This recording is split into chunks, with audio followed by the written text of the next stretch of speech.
इस वीडियो में मैं आपसे बात करूंगा, जैसा कि आप सभी को मालूम है आरपीएससी द्वारा असिस्टेंट प्रोफेसर का एग्ज़ाम नेक्स्ट मंथ में आयोजित होने जा रहा है। इस बीच मैंने आपके लिए एक सीरीज़ शुरू की है जिसमें मैं आपको आरपीएससी द्वारा 2025 में पूछे गए राजस्थान जीके के 1200 प्लस प्रश्नों की चर्चा करने जा रहा हूं। आज जिसमें पार्ट 5 की चर्चा करने जा रहा हूं।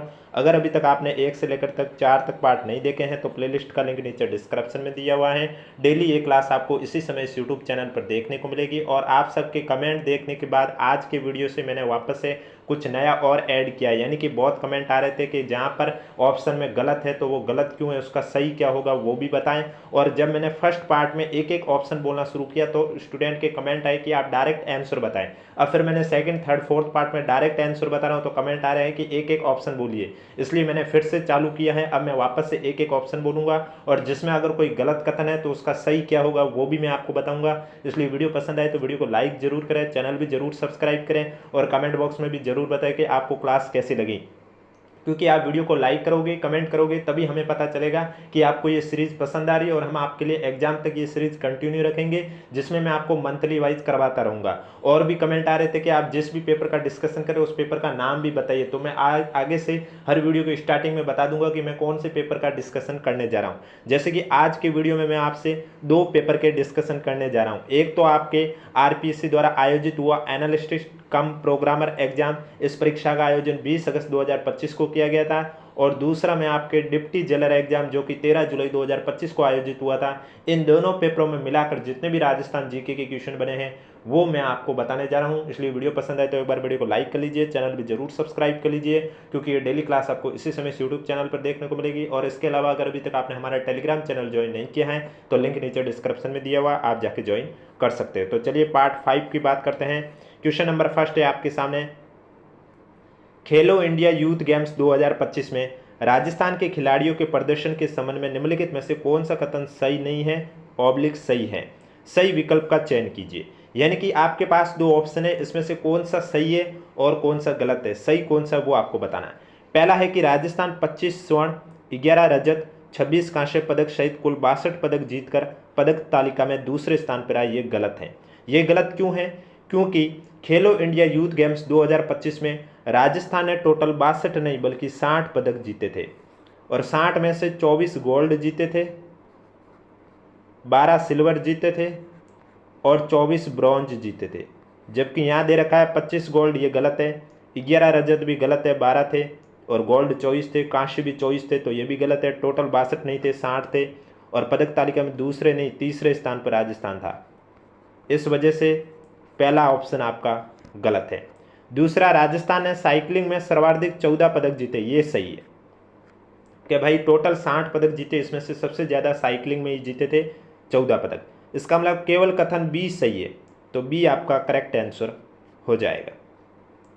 अगला क्वेश्चन है आपके सामने, राजस्थानी भाषा की कहानी संग्रह की पुस्तक सनागत के संपादक निम्नलिखित में से कौन है। आपके पास ऑप्शन है जितेंद्र कुमार सोनी, असद जैदी, मुरलीधर व्यास, सत्यनारायण। तो इसमें आपका राइट आंसर हो जाएगा जितेंद्र कुमार सोनी है, ये आपके सनागत के संपादक हैं। इसका मतलब करेक्ट आंसर आपका ए हो जाएगा। और जो भी मैं क्वेश्चन के आंसर बता रहा हूँ वो आरपीएससी की आंसर की के अकॉर्डिंग ही आपको आंसर बता रहा हूँ। अगला क्वेश्चन है, राजस्थान के बजट 2025-26 के अनुसार राज्य में विवेकानंद रोजगार सहायता कोष की स्थापना करने की घोषणा की गई। इस कोष के माध्यम से निम्नलिखित में से कौन सा कार्य नहीं किया जाएगा। आपके पास ऑप्शन है बेरोजगारों को बेरोजगारी भत्ते का भुगतान, रोजगार शिविरों का आयोजन, परीक्षा केंद्रों की स्थापना, रोजगार परक प्रशिक्षण और काउंसलिंग की व्यवस्था। तो आपको मालूम होगा बजट 2025-26 के अनुसार राज्य में विवेकानंद रोजगार सहायता कोष की स्थापना करने की घोषणा की गई है और इस कोष के माध्यम से जो कार्य किए जा रहे हैं वो है रोजगार शिविरों का आयोजन, परीक्षा केंद्रों की स्थापना, रोजगार परक प्रशिक्षण। लेकिन बेरोजगारों को बेरोजगारी भत्ते का भुगतान है वो इस कार्य में शामिल नहीं है, तो ये आपका करेक्ट आंसर हो जाएगा। अगला क्वेश्चन है आपके सामने, एनएलसी इंडिया रिन्यूएबल लिमिटेड द्वारा मई 2025 में आरयूएनएल के साथ इसकी 810 मेगावाट सौर परियोजना से ऊर्जा क्रय के लिए एक समझौते पर हस्ताक्षर किए गए हैं। इस परियोजना की अवस्थिति है फतेहगढ़ सौर पार्क जैसलमेर, बड़ला सौर पार्क जोधपुर, पूगल सौर पार्क बीकानेर या फलोदी सौर पार्क जोधपुर। तो इसमें आपका जो करेक्ट आंसर है वो हो जाएगा पूगल सोर पार्क बीकानेर, आपका राइट आंसर हो जाएगा, सी आपका करेक्ट आंसर हो जाएगा। अगला क्वेश्चन है आपके सामने, मनोज माथुर अवार्ड 2025 से सम्मानित पत्रकारों और पत्रकारिता के क्षेत्र के संबंध में सूची फर्स्ट और सूची सेकंड को सम्मिलित करना है। सूची फर्स्ट में आपके पत्रकार का नाम दे रखा है और सूची सेकंड में पत्रकारिता का क्षेत्र दे रखा है, आपको सम्मिलित करके करेक्ट आंसर बताना है। तो इसमें महेश दादिच का दे रखा है, तो पत्रकारिता का कौन सा क्षेत्र था, इनका था इलेक्ट्रॉनिक मीडिया यानी कि दूसरा। अवधेश आकोदिया की बात करें तो इनका प्रिंट मीडिया था यानी कि पहला। सौरभ भट्ट की बात करें तो इनका डिजिटल मीडिया था यानी कि तीसरा। तो दूसरा, पहला, तीसरा, इसका मतलब जो करेक्ट आंसर है वो आपका राइट आंसर डी हो जाएगा, डी आपका करेक्ट आंसर हो जाएगा। अगला क्वेश्चन है, राजस्थान राज्य क्रीड़ा परिषद के बारे में निम्नलिखित कथनों पर विचार कीजिए, उपयुक्त दिए गए कथन में से कौन सा सही है वो आपको बताना है। पहला कथन दे रखा है कि इसके द्वारा राष्ट्रीय यानी कि राजस्थान राज्य क्रीड़ा परिषद के द्वारा राष्ट्रीय और अंतर्राष्ट्रीय स्तर पर उल्लेखनीय उपलब्धियों के लिए खिलाड़ियों को महाराणा प्रताप पुरस्कार से सम्मानित किया जाता है, ये बात सही है। दूसरा, परिषद के संरक्षक राज्य के मुख्यमंत्री होते हैं तथा अध्यक्ष युवा मामले खेल विभाग के मंत्री होते हैं, ये गलत है। ये गलत क्यों है कि राजस्थान राज्य क्रीड़ा परिषद के जो संरक्षक है वो राज्य के राज्यपाल होते हैं। कौन होते हैं? राज्यपाल होते हैं, वो संरक्षक होते हैं। और जो अध्यक्ष होते हैं वो युवा मामले खेल विभाग के मंत्री नहीं होते बल्कि युवा मामले खेल विभाग के सचिव होते हैं। अध्यक्ष कौन होते हैं?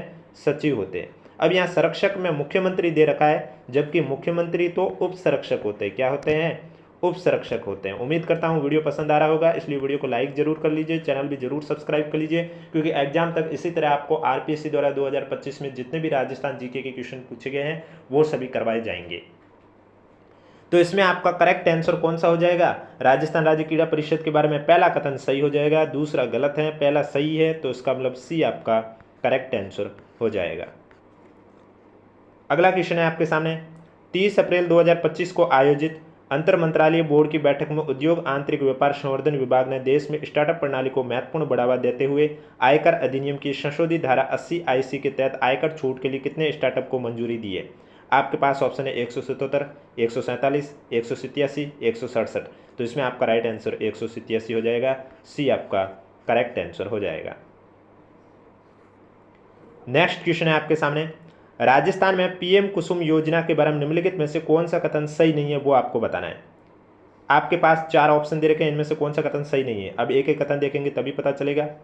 कथन पहला है कि राजस्थान ऐसा अग्रणी राज्य बन गया है जहां इस योजना के कंपोनेंट ए तथा कंपोनेंट सी के अंतर्गत सौर ऊर्जा उत्पादन 1000 मेगावाट से अधिक हो गया, ये बात सही है पीएम कुसुम योजना के तहत।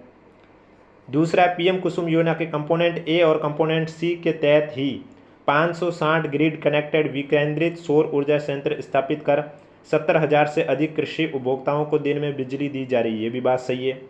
तीसरा, इस योजना के कंपोनेंट बी में लगभग 1 लाख किसानों के कृषि पंपों को सौर ऊर्जा से जोड़ा जा चुका है, ये बात भी सही है। और चौथा है कि योजना के कंपोनेंट बी का क्रियान्वयन नवीकरणीय ऊर्जा विभाग द्वारा किया जा रहा है, ये गलत है। ये गलत क्यों है? पीएम कुसुम योजना के कंपोनेंट बी का जो क्रियान्वयन है वो उद्यानिकी विभाग द्वारा किया जा रहा है। किसके द्वारा किया जा रहा है? उद्यानिकी विभाग द्वारा किया जा रहा है, ना कि नवीकरणीय विभाग द्वारा। इस वजह से ये आपका गलत है, इसका मतलब डी आपका करेक्ट आंसर हो जाएगा। अगला क्वेश्चन है आपके सामने, ईसरदा बांध के लिए निम्नलिखित कथनों पर विचार कीजिए और सही विकल्प का चयन कीजिए कि सही विकल्प कौन सा है।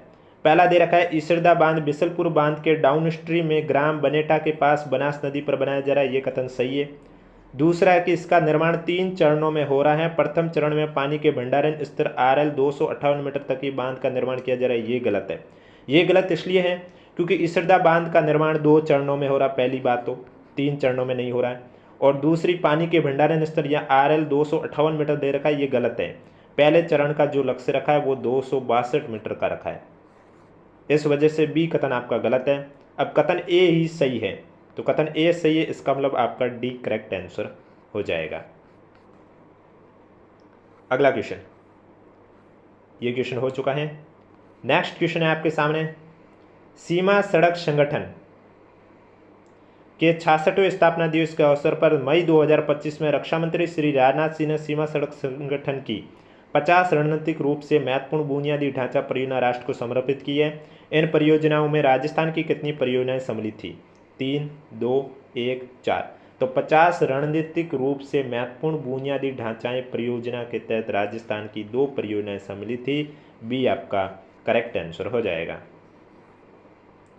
अप्रैल 2025 में बारां जिले के अटरू कस्बे में हाड़ौती क्षेत्र की किस प्राचीन लोक परंपरा का लोकोत्सव आयोजित किया गया? सांजी, बेवड़, धनुष लीला, त्रिशूल लीला। तो इसमें आपका राइट आंसर हो जाएगा धनुष लीला प्राचीन लोक परंपरा का लोकोत्सव आयोजित किया गया है। सी आपका करेक्ट आंसर हो जाएगा। अगला क्वेश्चन है आपके सामने, राजस्थान विधि निरसन अधिनियम 2025 के बारे में निम्नलिखित कथनों पर विचार कीजिए और सही विकल्प का चयन कीजिए। पहला है कि इस अधिनियम के द्वारा अप्रचलित 45 विधियों को हटाया गया, ये बात सही है। दूसरा, इस अधिनियम के द्वारा राजस्थान सूचना का अधिकार अधिनियम 2006 को भी हटाया गया, ये बात भी सही है। जब दोनों कथन ही सही है तो आपका करेक्ट आंसर हो जाएगा, डी आपका राइट आंसर हो जाएगा। अगला क्वेश्चन है, अप्रैल 2025 में राजस्थान विधानसभा की वर्ष 2025-26 के लिए गठित राजकीय उपक्रम समिति के सभापति के रूप में किसे नामित किया गया? तो आपको मालूम होगा अप्रैल 2025 में अलग अलग समितियां गठित की गई है, उनके सभापति अलग अलग बनाए गए और इस पर भी मैं वीडियो ऑलरेडी लेके आ चुका हूं। तो इसमें आप पूछा है राजकीय उपक्रम समिति। अब इस टॉपिक से आरपीएससी ने 2025 में 3 से 4 बार पूछा गया है और हर बार अलग अलग समिति के सभापति पूछे गए हैं। तो कभी कभी सुमिलित में भी ये क्वेश्चन पूछा जा चुका है। तो ये क्वेश्चन बहुत ही इंपॉर्टेंट है, आपको सभी समितियों के सभापति पता होने चाहिए। यहाँ पूछा गया राजकीय उपक्रम समिति के सभापति, तो इसमें आपका राइट आंसर हो जाएगा कालीचरण सराफ को राजकीय उपक्रम समिति का सभापति नामित किया गया है। ए आपका राइट आंसर हो जाएगा। अगला क्वेश्चन है आपके सामने, मई 2025 में सी डॉट ने क्लासिकल और क्वांटम संचार में सहयोगी अनुसंधान को आगे बढ़ाने के लिए एक समझौते ज्ञापन पर हस्ताक्षर किया है। आपके पास ऑप्शन है वो किसके साथ हस्ताक्षर किया? भारतीय प्रौद्योगिकी संस्थान जोधपुर के साथ, रमन अनुसंधान संस्थान के साथ, भारतीय विज्ञान संस्थान के साथ, CSIR राष्ट्रीय भौतिक प्रयोगशाला के साथ। तो इसमें आपका राइट आंसर डी हो जाएगा, CSIR राष्ट्रीय भौतिक प्रयोगशाला के साथ। डी आपका करेक्ट आंसर हो जाएगा। अगला क्वेश्चन है, निम्नलिखित में से किस पैरा शटलर ने मई 2025 में प्रतिष्ठित 6वें फाजा दुबई पैरा बैडमिंटन इंटरनेशनल 2025 में पुरुष एकल SH6 श्रेणी में कांस्य पदक जीता है? आपके पास ऑप्शन है नीतीश कुमार, मानसी जोशी, कृष्णा नागर, मनोज कुमार। तो आपका राइट आंसर हो जाएगा कृष्णा नागर, यानी कि सी आपका करेक्ट आंसर हो जाएगा। अगला क्वेश्चन है, राजस्थान के किस खिलाड़ी ने अप्रैल 2025 में 5वीं all India Brahmaputra open squash championship 2025 की अंडर 19 बॉयज श्रेणी में रजत पदक जीता है? तो इसमें आपका राइट आंसर हो जाएगा अवलोकित सिंह। सी आपका करेक्ट आंसर हो जाएगा। नेक्स्ट क्वेश्चन है आपके सामने, निम्नलिखित में से कौन सी राजस्थान में उत्तरी अरावली श्रेणी की सबसे ऊंची चोटी है? आपके पास ऑप्शन है रघुनाथगढ़, तारागढ़, खो, बैराज। अब यहाँ उत्तरी अरावली का पूछा है, ध्यान रखना। तो उत्तरी अरावली की सबसे ऊंची चोटी रघुनाथगढ़ ही है। ए आपका करेक्ट आंसर हो जाएगा। अगला क्वेश्चन है आपके सामने, Indian iron and steel company निम्नलिखित में से किस खान से लौह अयस्क प्राप्त करती है? आपके पास ऑप्शन है केमानुगुंडी खान से, नोआमुंडी खान से, किरूबुरू खान से, गुना खान से।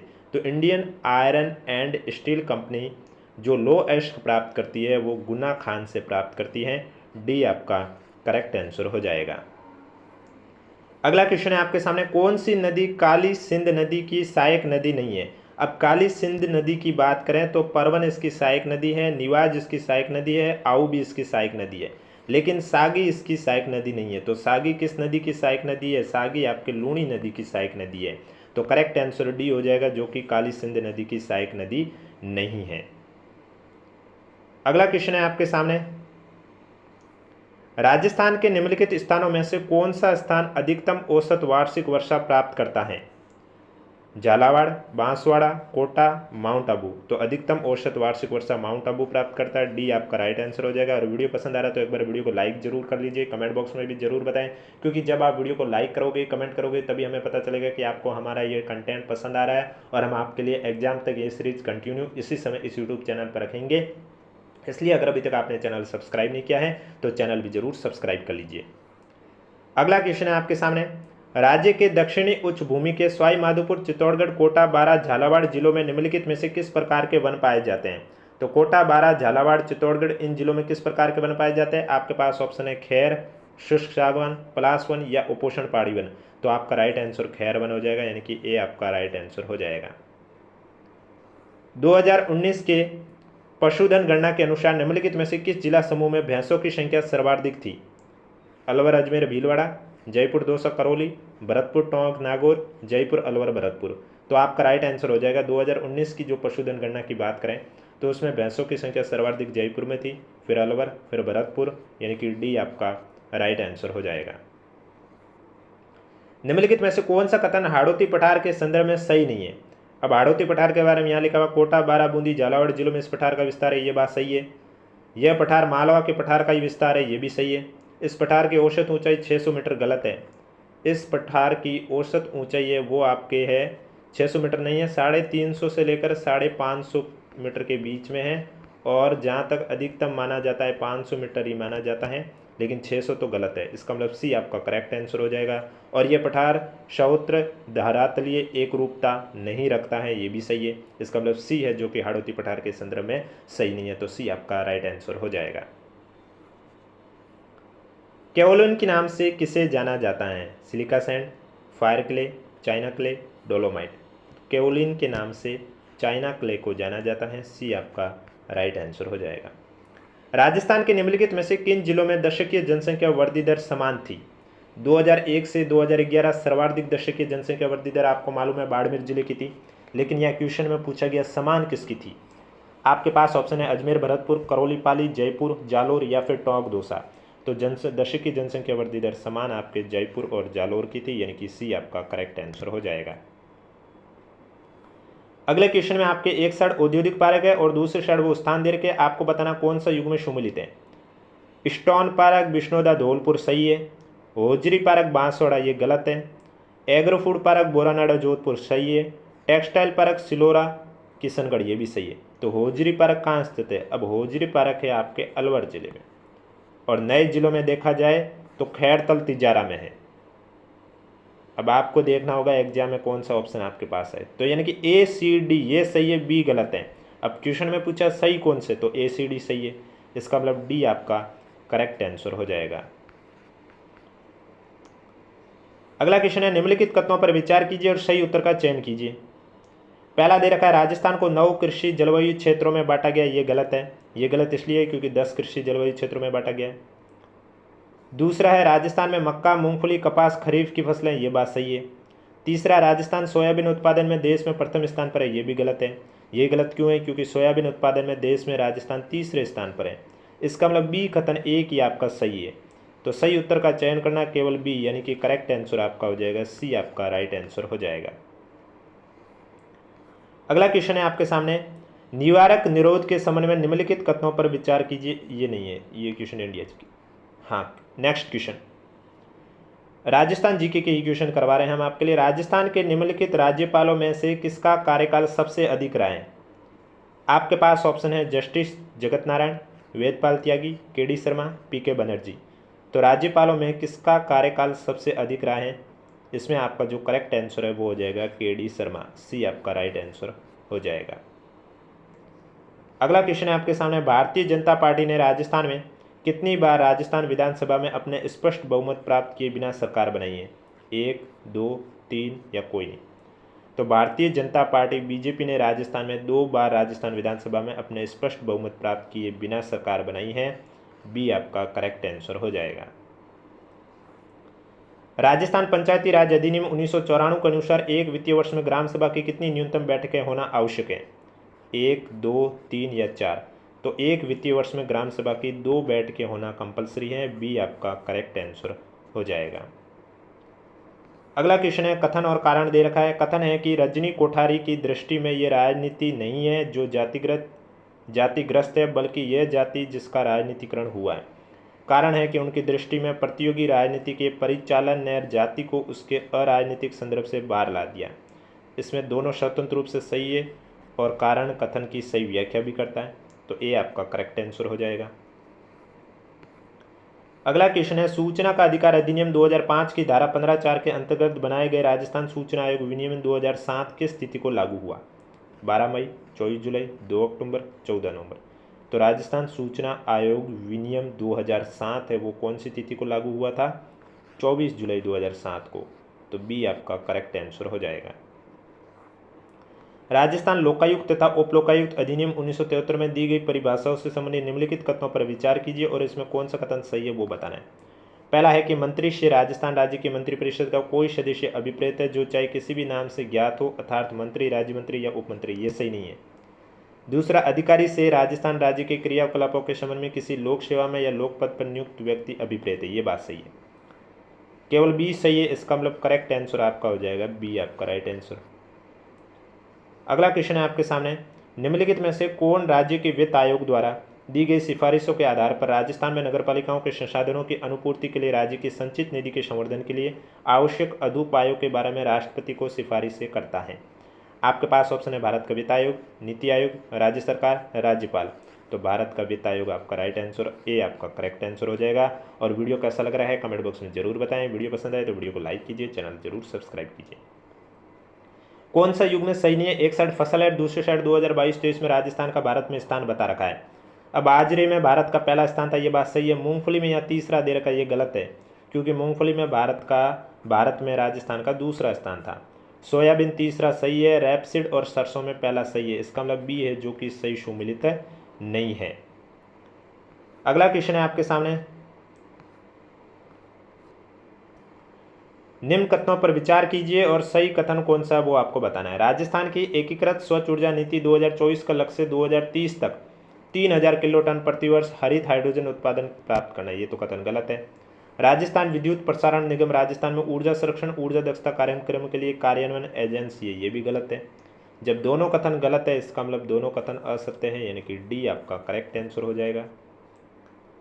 राजस्थान की एकीकृत स्वच्छ ऊर्जा नीति 2024 के अंतर्गत राजस्थान में 2030 तक ग्रीन हाइड्रोजन के उत्पादन का लक्ष्य क्या रखा गया? 1500 किलो टन, 2000, 3000, 2500। तो इसमें आपका राइट आंसर हो जाएगा 2000 किलो टन प्रति वर्ष, यानी कि बी आपका करेक्ट आंसर हो जाएगा।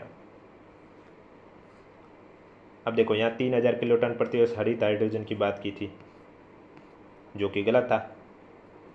अगला क्वेश्चन, वर्ष 2024-25 में राजस्थान राज्य की चालू कीमतों पर सकल जोड़े गए मूल्य में कृषि और सहायक क्षेत्रों के निम्न में से किस उप क्षेत्र का योगदान सर्वाधिक रहा है? फसलों का, पशुपालन का, वानिकी लकड़ी का, मछली पालन का। तो पशुपालन आपका राइट आंसर, बी आपका करेक्ट आंसर हो जाएगा।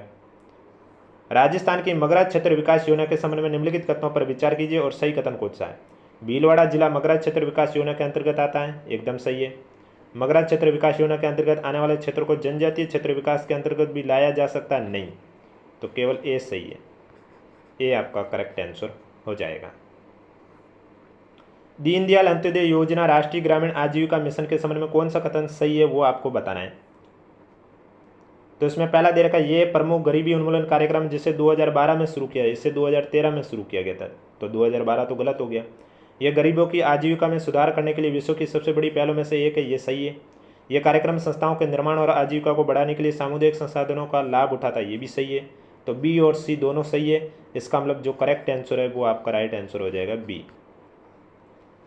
अगला क्वेश्चन है आपके सामने, भारतीय रेल द्वारा हाई स्पीड रोलिंग स्टॉक के व्यापक परीक्षण हेतु देश के प्रथम RDSO डेडिकेट टेस्ट ट्रैक का निर्माण गुड़ा ठटाना मीठड़ी के बीच भारतीय रेलवे के निम्नलिखित में से किस डिवीजन के अंतर्गत किया जा रहा है? तो इसमें आपका जोधपुर करेक्ट आंसर हो जाएगा, बी आपका राइट आंसर हो जाएगा। 12 जिले के निम्नलिखित में से किस ग्राम में 765 kV GSS हेतु राजस्थान राज्य विद्युत प्रसारण निगम लिमिटेड को 39.17 हेक्टेयर भूमि का आवंटन राज्य सरकार द्वारा किया गया है? तो इसमें आपका सोर्शन करेक्ट आंसर हो जाएगा, यानी कि बी आपका राइट आंसर हो जाएगा।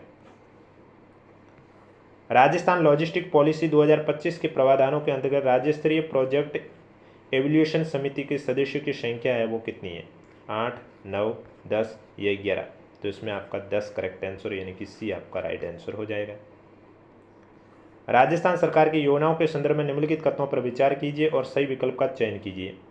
तो इसमें पहला है, लाडू प्रोत्साहन योजना के अंतर्गत गरीब परिवार की बालिका के जन्म पर 1 लाख के स्थान पर 1.5 लाख का सेविंग बॉन्ड मिलेगा, ये बात सही है। लखपति दीदी की श्रेणी में आने वाले स्वयं सहायता समूह के सदस्य को 2.5% के बजाय 2% ब्याज दर पर 1 लाख तक का ऋण उपलब्ध कराया जाएगा, ये गलत है, केवल फर्स्ट सही है। इसका मतलब ए आपका राइट आंसर हो जाएगा। अगला क्वेश्चन है आपके सामने, वाणिज्य उद्योग मंत्रालय भारत सरकार के उद्योग संवर्धन आंतरिक व्यापार विभाग ने स्टार्टअप के लिए पूंजी जुटाने को बढ़ाने के लिए स्टार्टअप के लिए ऋण गारंटी योजना के विस्तार को अधिसूचित किया है, जिसके तहत प्रति उधारकर्ता गारंटी कवर की अधिकतम सीमा 10 करोड़ से बढ़ाकर कितनी कर दी गई है? 12 करोड़, 15 करोड़, 17 करोड़ या 20 करोड़? तो 10 करोड़ से बढ़ाकर 20 करोड़ कर दी गई है। डी आपका करेक्ट आंसर हो जाएगा। अगला क्वेश्चन है, सुफलाम 2025 से संबंधित निम्नलिखित कथनों पर विचार कीजिए और सही कथन कौन से वो आपको बताना है। पहला है कि सुफलाम से अभिप्राय आकांक्षी दिग्गजों और सलाहकारों के लिए स्टार्टअप फोरम है, ये बात सही है। सुफलाम 2025 आयोजन का उद्देश्य लक्षित पहलों के माध्यम से नवाचार, स्थिरता, उद्यमशीलता को बढ़ावा देकर खाद्य प्रसंस्करण क्षेत्र को मजबूत करना, ये भी सही है। जब दोनों कथन आपके सही है, इसका मतलब सी आपका राइट आंसर हो जाएगा। अगला क्वेश्चन है, खेलो इंडिया यूथ गेम 2025 से संबंधित निम्नलिखित कथनों पर विचार कीजिए। पहला दे रखा, खेलो इंडिया यूथ गेम्स 2025 में राजस्थान ने तीसरा स्थान प्राप्त किया। वीडियो के स्टार्टिंग में भी ये क्वेश्चन आया था, यानी कि 2 अलग अलग पेपरों में पूछा गया, ये बात सही है। खेलो इंडिया यूथ गेम्स 2025 में राजस्थान ने 24 गोल्ड, 12 रजत और 24 कांस्य पदक, टोटल 60 पदक जीते, ये भी सही है। पहला और दूसरा दोनों सही है। और ये क्वेश्चन आपके वीडियो स्टार्ट किया था तभी भी आपके ये क्वेश्चन आया था, और वो क्वेश्चन एनालिसिस कम प्रोग्रामर एग्जाम में पूछा गया था। अब ये क्वेश्चन डिप्टी जेलर एग्जाम में पूछा गया। नेक्स्ट क्वेश्चन, निम्नलिखित में से कौन सा गुइल शासक शिलादित्य के नाम से जाना जाता है? कालभोज, अपराजित, महेंद्र द्वितीय, बप्पा रावल? तो इसमें आपका राइट आंसर हो जाएगा बप्पा रावल है, वो शिलादित्य के नाम से जाना जाता है। डी आपका राइट आंसर हो जाएगा। अगला क्वेश्चन है आपके सामने, जोगी तीर्थ वार्ता के दौरान मालदेव हुमायूं की सहायतार्थ कौन सा क्षेत्र देने को तैयार था? आपके पास ऑप्शन है बीकानेर, जैसलमेर, जोगी तीर्थ, फलौदी। तो मालदेव हुमायूं की सहायतार्थ है तो कौन सा क्षेत्र देने को तैयार था? राइट आंसर हो जाएगा बीकानेर, यानी कि ए आपका करेक्ट आंसर हो जाएगा। महाराणा कुंभा के शासनकाल में मंडन द्वारा रचित ग्रंथ निम्नलिखित में से कौन सा नहीं है? अब देखो, महाराणा कुंभा के शासनकाल में मंडन द्वारा रूपावतार रचा गया था ग्रंथ, वास्तुसार ग्रंथ भी रचा गया था, वास्तुशास्त्र ग्रंथ भी रचा गया, लेकिन एक लिंगाश्रय ग्रंथ ये इसके द्वारा नहीं रचा गया था। तो एक लिंगाश्रय ग्रंथ है, ये आपके कान्हा व्यास द्वारा रचा गया था, यानी कि जो करेक्ट आंसर है वो आपका राइट आंसर हो जाएगा डी। डी आपका करेक्ट आंसर हो जाएगा। अगला क्वेश्चन है, निम्न में से किस राज्य के शासक ने 1837 में अपनी गया तीर्थ यात्रा में अपने सामंतों को कन्याबद्ध न करने के लिए शपथ दिलाई थी? जोधपुर, झालावाड़, बीकानेर, बूंदी? तो आपका राइट आंसर हो जाएगा बीकानेर, यानी कि सी आपका करेक्ट आंसर हो जाएगा। अगला क्वेश्चन है, निम्नलिखित में से किस प्रागैतिहासिक स्थल का संबंध महासती टीले से है? बागोर, बालाथल, आहाड़, गणेश्वर? तो इसमें आपका जो करेक्ट आंसर है वो हो जाएगा बागोर, यानी कि ए आपका राइट आंसर हो जाएगा। अगला क्वेश्चन है आपके सामने, निम्न में से किस भील नेता द्वारा बांसवाड़ा राज्य प्रजामंडल आंदोलन में भाग नहीं लिया गया? कुबला भगत, देवा, भीमा, दीपा? तो बांसवाड़ा राज्य प्रजामंडल में भाग भीमा द्वारा नहीं लिया गया, सी आपका करेक्ट आंसर हो जाएगा। अगला क्वेश्चन है, भरतपुर में 1920-21 में विद्यार्थी आंदोलन का नेतृत्व किसके द्वारा किया गया? आपके पास ऑप्शन गोपीलाल यादव, जुगल किशोर चतुर्वेदी, कालीचरण शर्मा, प्यारेलाल गुप्ता, विजय सिंह हरिजी या रामनारायण चौधरी, माणिकलाल वर्मा? तो विद्यार्थी आंदोलन भरतपुर में 1920-21 में नेतृत्व है वो आपके गोपीलाल यादव और जुगल किशोर चतुर्वेदी द्वारा किया गया है, ए आपका करेक्ट आंसर हो जाएगा। सीकर जिले के रेवासा गांव में निम्नलिखित में से कौन सा मंदिर स्थित है? हर्षनाथ, जिणमाता, श्याम मंदिर, शाकंभरी माता? तो शाकंभरी माता का मंदिर आपके सीकर जिले के रेवासा में है, डी आपका करेक्ट आंसर हो जाएगा। अब मैं जो भी क्वेश्चन के आंसर आपको बता रहा हूँ वो मैं आपको आरपीएससी की ऑफिशियली आंसर की के अकॉर्डिंग ही आपको बता रहा हूँ। निम्न में से कौन सा सुशीर वाद्य नहीं है? रवाज, मोरचंग, नड़, मशक? तो देखो, सुशीर वाद्य यंत्र कौन से होते हैं? जो फूंक से बजाए जाते हैं, तो इसमें नड़, मोरचंग, मशक तो आपकी सुशीर वाद्य होंगे, लेकिन जो रवाज है ये आपका सुशीर वाद्य यंत्र नहीं है, ये आपका तत्ववाद्य यंत्र है, तार से बजाया जाता है, तो ये आपका करेक्ट आंसर हो जाएगा। 20वीं सदी में भरतपुर में जन जागृति का कार्य निम्न में से किस संस्था के माध्यम से किया गया था? आचार सुधारणी सभा, हिंदी साहित्य समिति, सर्वहितकारिणी सभा, हरिजन सेवा समिति? तो आपका राइट आंसर हो जाएगा हिंदी साहित्य समिति द्वारा किया गया है, बी आपका करेक्ट आंसर हो जाएगा। अगला क्वेश्चन है आपके सामने, निम्न में से कौन से लोक देवता भूमि के रक्षक के रूप में पूजे जाते हैं? भोमिया जी, जुजार जी, बबूता सिद्ध, खेड़ा जी? तो भूमि की रक्षक आप किसे कहते हैं? भोमिया जी को, ये आपका करेक्ट आंसर हो जाएगा। सिरोही जिले में मनाया जाने वाला समदरिया हिलोर निम्न में से किस त्योहार से संबंधित है? होली, गणगौर, तीज, हिंडोला? तो समदरिया हिलोर आपके तीज से संबंधित है, बी आपका करेक्ट आंसर हो जाएगा। नारायण सिंह भाटी निम्न में से किस संस्थान के निदेशक रहे थे? राजस्थानी शोध संस्थान चौपासनी जोधपुर, राजस्थानी भाषा साहित्य संस्कृति अकादमी बीकानेर, रूपायन संस्थान बोरुंदा, लोक संस्कृति शोध संस्थान नगर श्री चूरू। तो राजस्थानी शोध संस्थान चौपासनी जोधपुर संस्थान के निदेशक रहे नारायण सिंह भाटी, ये आपका करेक्ट आंसर हो जाएगा। अक्सर प्रयुक्त होने वाला प्रतीक चक्र महात्मा बुद्ध के जीवन में ये आप स्किप कर सकते हैं। इंडिया जीके का क्वेश्चन है, बुद्ध का प्रथम उपदेश आपका राइट आंसर हो जाएगा। निम्न में से किस पल्लव शासक ने चित्रकार, पुली और चैतकारी की उपाधि धारण की थी? तो ये भी आप स्किप कर सकते हैं। महेंद्र वर्मन प्रथम। और लास्ट है, राजविलास के रचनाकार कौन है? तो राजविलास के रचनाकार आपके पास ऑप्शन है जोधराज, वीरभाण, कुशललाभ या मान। तो राजविलास के लेखक कौन है? मान है। डी आपका करेक्ट आंसर हो जाएगा। तो ये थे आज वे सभी क्वेश्चन मैंने आपको करवाए हैं जो कि आपके एनालिसिस्ट कम प्रोग्रामर एग्जाम और डिप्टी जेलर एग्जाम में पूछे गए राजस्थान जीके के क्वेश्चन थे। डेली ये क्लास आपको इसी समय इस यूट्यूब चैनल पर देखने को मिलेगी, इसलिए अगर अभी तक आपने चैनल सब्सक्राइब नहीं किया तो चैनल जरूर सब्सक्राइब करें, नोटिफिकेशन भी ऑन रखिए ताकि जब भी मैं क्लास लेके आऊँ सबसे पहले आपके पास पहुँचे। तो आज से मैंने थोड़ा इसमें अपडेट किया है, यानी कि कमेंट आ रहे थे कि जहाँ पर आंसर गलत है तो वो गलत का सही क्या होगा वो भी बताइए, और कुछ कह रहे थे कि एक एक ऑप्शन भी बोलिए, तो वो दोनों मैंने अपडेट कर दिया है। अब आगे से आपको इस तरह की समस्या नहीं आएगी, यानी कि जहाँ पर कथन गलत है तो वो गलत का सही क्या होगा वो भी बताया जाएगा और एक एक ऑप्शन भी बताए जाएंगे। तो वीडियो पसंद आए तो वीडियो को लाइक जरूर करें, कमेंट बॉक्स में भी हमें जरूर बताएं आपको वीडियो कैसा लगा, क्योंकि जब आप वीडियो को लाइक करोगे, कमेंट करोगे, तभी हमें पता चलेगा कि आपको ये सीरीज़ पसंद आ रही है, अन्यथा हमें कैसे पता चलेगा। और आपको एग्जाम तक ये सीरीज़ कंटिन्यू देखने को भी मिलेगी। इसके अलावा अगर अभी तक आपने हमारा टेलीग्राम चैनल ज्वाइन नहीं किया है तो लिंक नीचे डिस्क्रिप्शन में दिया हुआ, आप जाके ज्वाइन कर सकते हो।